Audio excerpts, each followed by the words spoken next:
شروع پروردگار کے نام سے جو بڑا مہربان نہایت رحم کرنے والا ہے۔ عہد میثاق۔ مشیت پروردگار نے قیامت تک پیدا ہونے والی مخلوق کی روحوں کو خلق فرمایا، اور ان روحوں میں سے جملہ انبیاء و مرسلین کی روحوں مقدسہ کو ایک مرکز پر جمع کر کے ان سے اپنی ربوبیت اور پیغمبر آخر الزمان کی نبوت پر ایمان کا عہد لیا۔ اسی عہد کا نام عہد میثاق ہے۔ قرآن میں یہ واقعہ یوں مذکور ہے۔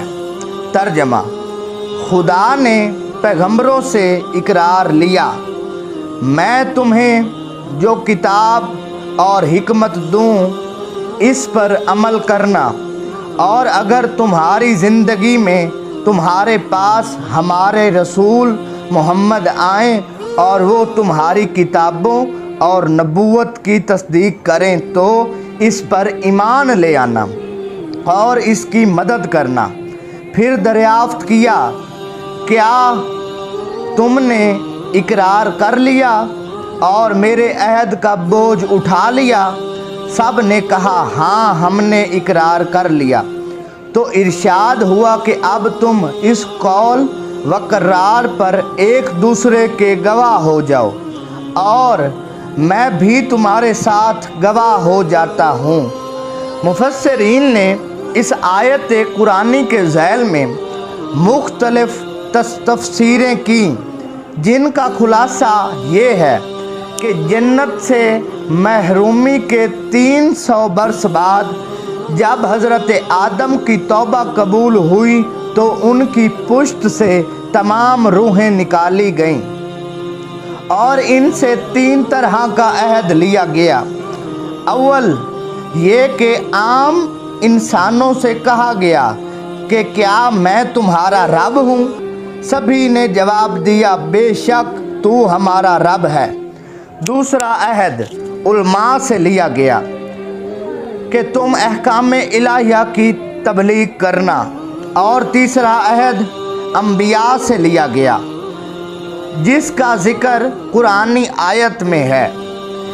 اس عہد و اقرار کی تفسیر میں یہ ہے کہ خداوند عالم نے ہنگام میثاق گروہ انبیاء کو مخاطب کرتے ہوئے فرمایا، اگر میں تجھے کتاب دے کر نبوت کا تاج تمہارے سر پر رکھ دوں اور میرے بندے تمہارے امتی بن جائیں، نیز تمہاری نبوت کا آفتاب پوری طرح چمک رہا ہو، اور اس وقت میرا حبیب تمہارے درمیان جلوہ فروز ہو، تو تمہارا فرض ہوگا کہ تم اس پر ایمان لے آؤ، کیوں نہ اس کے آتے ہی تمہاری شریعتیں اور کتابیں منسوخ ہو جائیں گی۔ بولو کیا تمہیں منظور ہے؟ جب تمام انبیاء کرام نے اقرار کر لیا تو حکم ہوا، اب تم اس عہد و پیمان پر ایک دوسرے کے گواہ بن جاؤ، اور دیکھو میں بھی تمہارے ساتھ گواہ ہو جاتا ہوں۔ درود محمد اور آل محمد پر جو سیدھا رستہ دکھانے والے ہیں۔